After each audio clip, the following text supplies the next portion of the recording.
Assalamualaikum warahmatullahi wabarakatuh. Waalaikumsalam warahmatullahi wabarakatuh.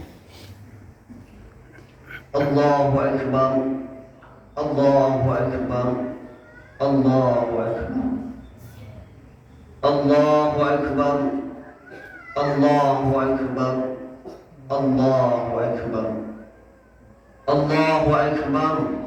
Allahu akbar. Allahu akbar. Allahu akbar kabira walhamdulillahi katsira wa subhanallahi bukratan wa asila.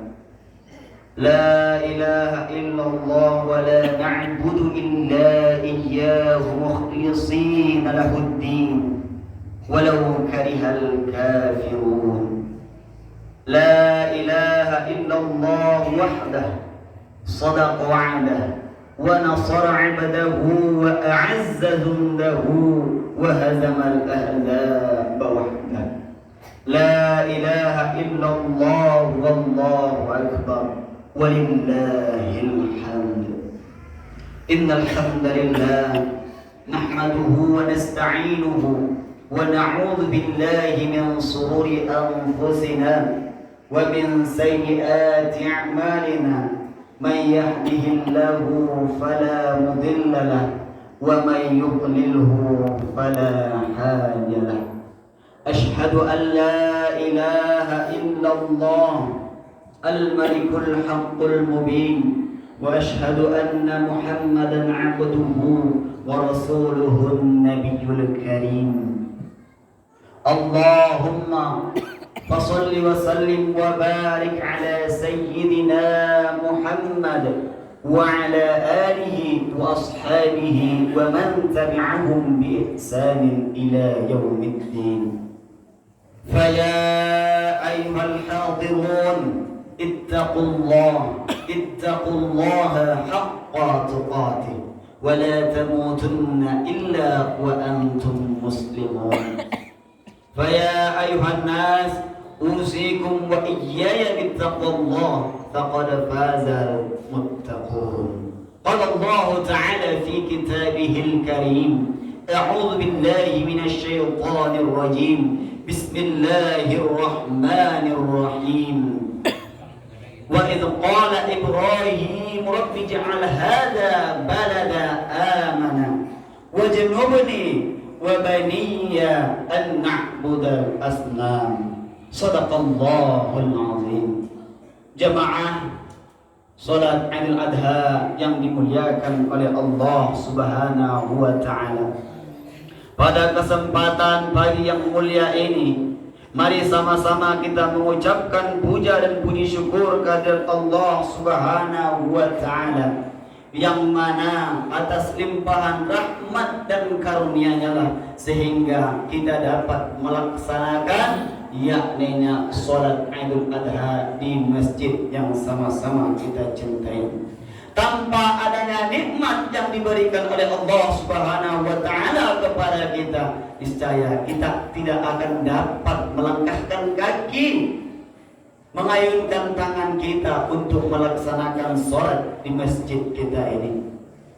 Dan tak lupa salat rangkaikan salam atas junjungan kita, yakninya Nabi Muhammad Rasulullah sallallahu alaihi wasallam, dengan melafazkan Allahumma salli ala sayyidina Muhammad wa ala ali sayyidina Muhammad. Jemaah yang dimuliakan oleh Allah Subhanahu wa taala, pada kesempatan pagi hari ini Syekh Khatib ingin menyampaikan sedikit kisah. Bagaimana yang mana kisah ini sangat perlu kita pedomani di dalam kehidupan kita sehari-hari, yakninya Nabi Ibrahim dan ketahanan keluarga. Jemaah salat Al-Adha yang dimuliakan oleh Allah Subhanahu wa taala. Pada hari ini kita masih diberi oleh Allah Subhanahu wa taala kesempatan yang mana pada hari ini kita melaksanakan salat Idul Adha, yang mana pada di bulan ini kita dianjurkan dan diperintahkan dengan banyak-banyak bertasbih, bersolawat, bertahmid dan bertahlil. Subhanallah walhamdulillah wa la ilaha illallah, Allahu akbar. Kalimat tahmid, kalimat tasbih, kalimat tahlil tadi, maka dengan apapun yang kita lakukan, semua kita awali dengan takbir. Ketika kita ingin sholat, diawali dengan takbir. Ketika kita dilahirkan ke dunia pun, diawali dengan takbir, yakni azan, Allahu akbar, Allahu akbar di telinga kanan kita. Semua kita ketika kita ingin menyembelih kurban, kita sebut dengan nama Allah dengan takbir. Bismillahi wallahu akbar. Takbir ini bukan hanya sekedar dari ucapan mulut saja, melainkan dari hati kita, bahwasanya kita apapun yang kita lakukan, yang kita mulai dengan takbir, kita harapkan ridho Allah Subhanahu wa taala. Jemaah sedang salat Idul Adha yang dimuliakan oleh Allah Subhanahu wa taala. Mengenai tema tadi, yakni Nabi Ibrahim alaihissalam dan ketangguhan di dalam ketahanan di dalam rumah tangga. Yakni kalau apabila kita berbicara dengan ketahanan di dalam keluarga, setiap orang di dalam keluarga diri mereka sendiri pasti apapun dan tujuan mereka, yakni ialah ingin mencapai keharmonisan yang sejahtera dalam kehidupan berumah tangga.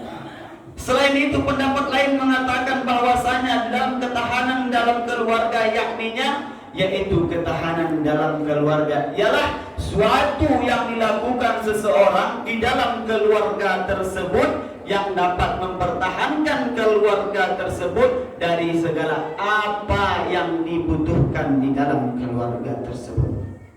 Tetapi kembali kita mengingat, apabila kita berbicara tentang ketahanan keluarga, kita mengingat sosok teladan, sosok tuntunan, yakni Nabi Ibrahim alaihissalam. Ketika beliau menceritakan dengan ketahanan keluarga, beliau sangat mengedepankan bahwasanya ketahanan keluarga itu sangat diutamakan.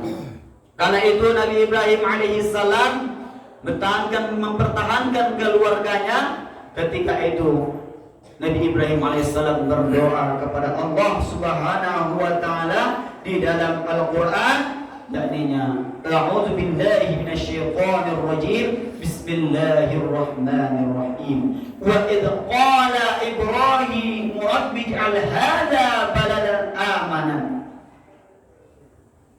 Apa doanya? Ketika itu Nabi Ibrahim alaihissalam berdoa agar negara yang ditempatinya, yakni kota Makkah, Madinatul Munawwarah, agar tetap selalu dalam keadaan bala dan amanan, yaitu negara dalam keadaan yang tetap aman.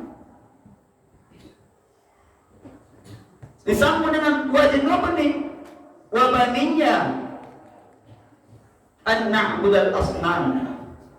Dan anak cucu dan keturunan Nabi Ibrahim alaihissalam dihindarkan daripada orang-orang yang menyembah berhala. Sebagaimana kita ketahui, kala itu kisah Nabi Ibrahim alaihissalam yang bingung mencari yang namanya Tuhan.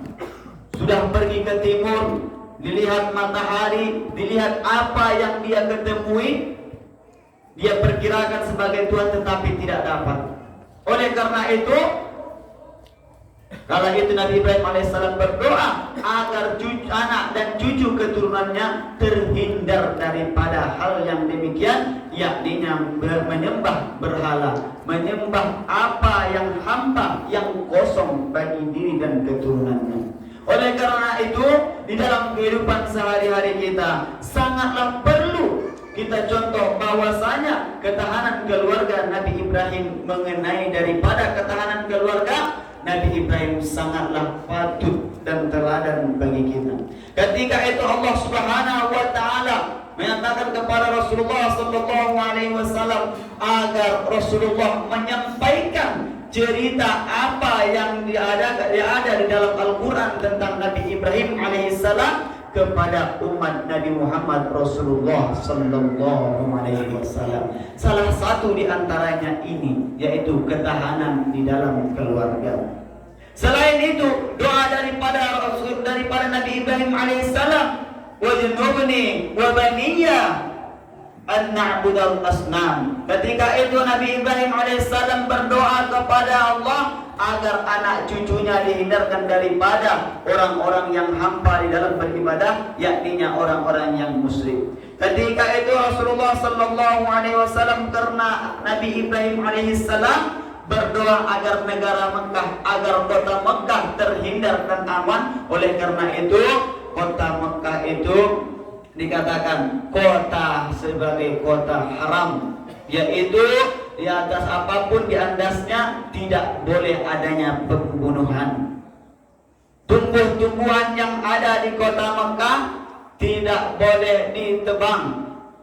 Binatang-binatang yang ada di kota Mekah tidak boleh dibunuh. Oleh karena itu dikatakan bahwasanya kota Mekah Madinatul Munawwarah itu disebut juga dengan kota haram. Nah, kala itu Rasulullah sallallahu alaihi wasallam berdoa pula lah untuk kota Madinah. Ya Allah, Nabi Ibrahim alaihissalam adalah hambamu, kekasihmu. Lalu engkau kabulkan doanya untuk menjadikan kota Mekah ini kota yang haram. Dan begitu pula aku adalah hambamu, nabimu. Ya Allah, aku berdoa dan meminta kepadamu, maka jadikanlah juga kota Madinah ini kota yang haram.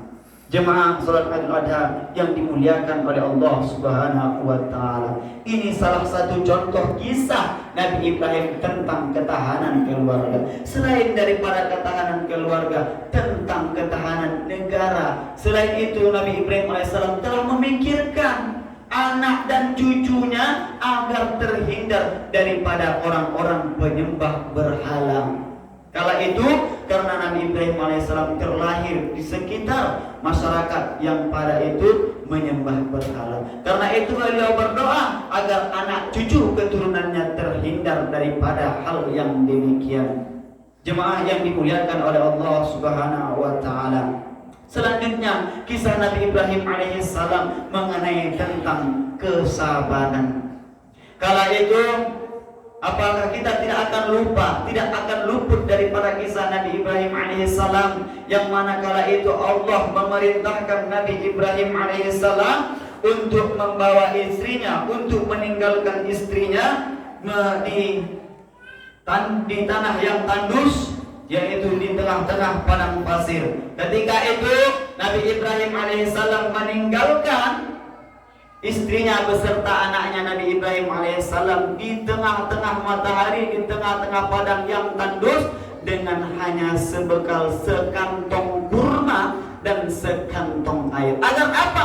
Agar mereka dengan cara melatih daripada ketauhidan kepada Allah Subhanahu wa taala, agar mereka mau untuk salat kepada Allah Subhanahu wa taala. Kala itu Sayyidah Hajar mengatakan kepada Nabi Ibrahim alaihissalam, wahai Ibrahim, kenapa engkau tinggalkan kami di tengah tandus yang panas ini?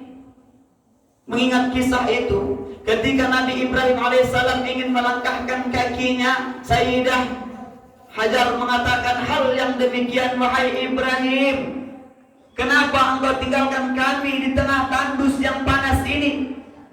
Kala itu Nabi Ibrahim tidak melihat ke belakang. Tetapi apa? Nabi Ibrahim meneteskan air mata karena tidak sanggup untuk melihat anak dan istrinya di tengah-tengah tandus. Tetapi apa? Karena itu adalah perintah Allah Subhanahu wa taala, dengan ketahuan ketauhidan yang ada di dalam diri Nabi Ibrahim alaihissalam, keyakinan yang ada pada diri Nabi Ibrahim alaihissalam, maka ia berani meninggalkan istri dan anaknya di tengah tandus tersebut. Pertanyaan kedua daripada Sayyidah Hajar, ketika itu Sayyidah Hajar mengatakan, "Wahai Ibrahim, kenapa engkau meninggalkan kami di tengah panas yang terik ini hanya dengan bekal sebungkus kurma dan sedikit air?" Tetapi apa? Dengan panggilan kedua, Nabi Ibrahim tidak menoleh sedikit pun kepada Sayyidah Hajar. Tetapi Nabi Ibrahim alaihissalam sangat sedih dan meneteskan air mata di matanya karena tidak sanggup untuk melihat ke belakang. Panggilan yang ketiga daripada Sayyidah Hajar kala itu, "Wahai Ibrahim, apakah ini perintah Tuhanmu dan Tuhanku?" Kala itu Nabi Ibrahim alaihissalam berbalik melihat Sayyidah Hajar dan juga Ismail. Beliau hanya mengangguk dan kembali pergi. Ketika itu Sayyidah Hajar mengatakan, "Kalau seandainya ini adalah perintah Tuhanmu dan Tuhanku, silahkanlah.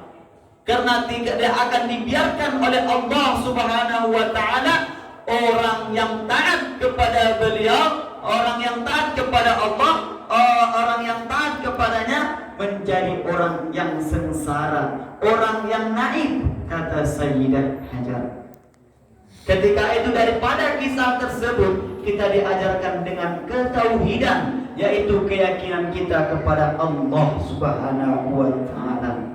Ini salah satu contoh di dalam kehidupan sehari-hari kita.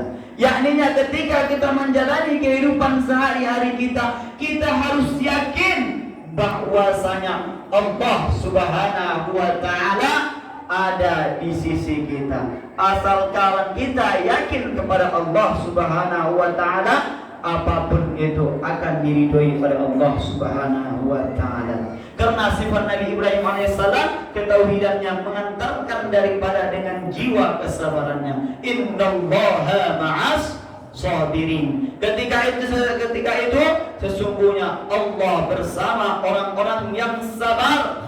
Kala itu dikatakan bahwasanya orang-orang yang sabar, apapun yang kita lakukan dan yang kita kerjakan akan diridhoi oleh Allah Subhanahu wa Ta'ala. Bapak Ibu pada hari ini melaksanakan kurban, berkurban dengan banyak di antara sapi-sapi atau jawi. Nah, ketika Bapak Ibu sabar dan ikhlas atas apa yang dikurbankan pada hari ini, insya Allah akan diridhoi oleh Allah Subhanahu wa Ta'ala. Tapi ingat, ketika kita berkurban hanya karena nama kita tidak ada tertempel di dinding. Tapi ingat, ketika kita berkurban karena hanya kita tetangga kita ikut berkurban, tetapi kita tidak berkurban. Tapi ingat, kita berkurban hanya ingin dipanggil orang kaya yang dermawan. Maaf, ini bukanlah yang disebutkan kurban di dalam surah Al-Kautsar. Fasalli li rabbika wanhar. Ini akan menjadi bencana bagi kita karena salah satu di antara keutamaan dari kurban yakninya mendekatkan diri kepada Allah Subhanahu wa Ta'ala. Tetapi ketika ada iming-iming yang tadi di dalam hati kita ketika kita ingin berkurban, maka sebaliknya bukan mendekatkan diri kepada Allah, melainkan menjauhkan diri kita daripada Allah Subhanahu wa Ta'ala. Maka karena itu, apabila kita ingin berkurban, niatkan di dalam hati kita, ikhlaskan di dalam hati kita, kita berkurban lillahi ta'ala. Jemaah salat Idul Adha yang dimuliakan oleh Allah Subhanahu wa Ta'ala. Dengan pelajaran Nabi Ibrahim alaihissalam tadi kepada anak dan istrinya tentang ketauhidan kepada Allah Subhanahu wa Ta'ala, oleh karena itu ketika Nabi Ibrahim alaihissalam dan Ismail ketika sudah berumur, Nabi Ibrahim alaihissalam menyampaikan kepada Nabi Ismail, "Wahai anakku, Aku telah bermimpi tadi malam bahwa Allah memerintahkan aku untuk menyembelihmu. Segeralah pikirkan. Terdapat di dalam Quran surah As-Saffat ayat 102. Apa kata Ismail kala itu? Karena ketauhidan yang ada pada diri Ismail yang telah ditanamkan dari beliau semenjak kecil, karena ketauhidan dan keyakinan kepada Allah. Apa jawab Ismail? Wahai ayahku, jika itu adalah perintah dari Tuhanmu dan Tuhanku, maka lakukanlah. Percayalah dan percayai akan menyumpaiku ketika itu ada waktunya yang diberikan oleh Allah. Ketika Nabi Ismail alaihissalam berkata demikian, nah sama-sama kita ketahui kisah daripada Nabi Ibrahim dan Ismail alaihissalam tersebut. Ketika itu Nabi Ibrahim menyembelih Nabi Ismail, tetapi digantikan oleh Allah Subhanahu wa taala dengan seekor domba. Nah, ini merupakan kisah daripada Nabi Ibrahim alaihissalam. Ketika kisah pertama mengisahkan bagaimana ketahanan keluarganya di dalam lingkungan keluarga dan negaranya, begitu cintanya beliau. Yang kedua tentang kesabarannya dengan diperintahkan oleh Allah Subhanahu wa taala untuk meninggalkan istri dan anaknya di padang gurun tandu sebagai pelajaran ketauhidan kepada anak dan istrinya. Pelajaran yang ketiga, kesabaran di dalam hatinya agar menyembelih anaknya banyak. Jadi dari pelajaran kisah Nabi Ibrahim alaihissalam dapat kita gambarkan bahwasanya ada beberapa pelajaran, di antaranya tauhid kita kepada Allah Subhanahu wa taala, keyakinan kita kepada Allah Subhanahu wa taala. Yakinlah kita bahwasanya Allah Subhanahu wa taala ada bersama diri kita, akan menolong hamba-hambanya yang taat. Karena ketika orang bertawaf, labbaik Allahumma labbaik, semua sama, pakaian sama-sama putih, baik yang kaya, baik yang miskin, baik yang kecil, baik yang tua, semua pakaian sama. Hanya yang membedakan di sisi Allah yakninya adalah ketakwaan dan keimanan seseorang tersebut. Jemaah salat Idul Adha yang dimuliakan oleh Allah Subhanahu wa taala. Mudah-mudahan daripada kisah Nabi Ibrahim alaihissalam tersebut dapat kita petik hikmah, yakninya mengenai ketahanan daripada keluarga. Yang kedua daripada kesabaran Nabi Ibrahim alaihissalam.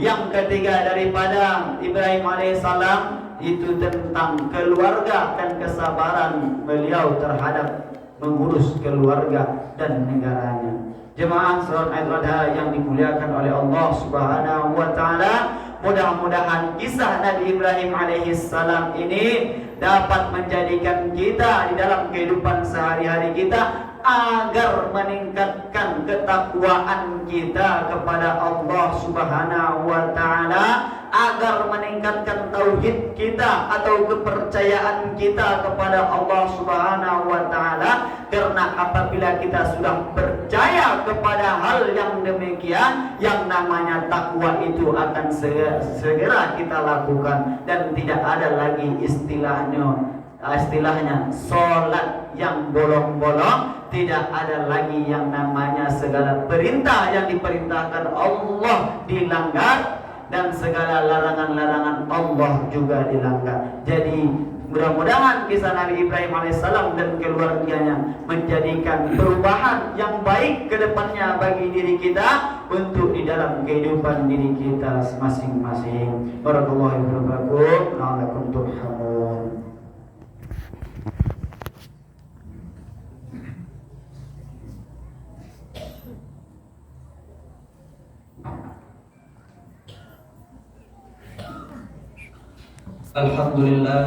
Alhamdulillahi Rabbil Alamin, wa bihi nasta'in ala umuri dunya waddin. Ashhadu an la ilaha illallah wa ashhadu anna Muhammadan abduhu wa rasuluh. Allahumma salli ala sayyidina Muhammad آل سيدنا محمد. فيا أيها الحاضرون أوصيكم وإياي بتقوى الله فقد فاز المتقون. قال الله تعالى في كتابه الكريم: أعوذ بالله من الشيطان الرجيم، بسم الله الرحمن الرحيم، إنا أعطيناك الكوثر فصل لربك وانهر إن شانئك هو الأبتر. قال الله تعالى في كتابه الكريم: إن الله وملائكته يصلون على النبي يا أيها الذين آمنوا صلوا عليه وسلموا تسليما. اللهم صل على سيدنا محمد وعلى آل سيدنا محمد كما صليت على إبراهيم وعلى آل إبراهيم، وبارك على محمد وعلى آل محمد كما باركت على إبراهيم وعلى آل إبراهيم في العالمين إنك حميد مجيد. اللهم اغفر للمسلمين والمسلمات والمؤمنين والمؤمنات الأحياء منهم والأموات برحمتك يا أرحم الراحمين. اللهم لا سهل إلا ما جعلته سهلا وأنت تجعل الحزن إذا شئت سهلا. اللهم إنا نسألك سلامة في ديننا والدنيا والآخرة، وعافية في جسدنا، وزيادة في علمنا، وبركة في رزقنا، وتوبة قبل الموت، رحمة عند الموت، مغفرة بعد الموت. اللهم هون علينا في شكرات الموت والنجاة من النار والعفو عند الحساب. ربنا لا تزغ قلوبنا بعد إذ هديتنا وهب لنا من لدنك رحمة إنك أنت الوهاب. ربنا آتنا في الدنيا حسنة وفي الآخرة حسنة وقنا عذاب النار. عباد الله إن الله يأمر بالعدل والإحسان وإيتاء ذي القربى وينهى عن الفحشاء والمنكر والبغي يعظكم لعلكم تذكرون. فلذكر الله أكبر. السلام عليكم ورحمة الله وبركاته. وعليكم السلام ورحمة الله وبركاته.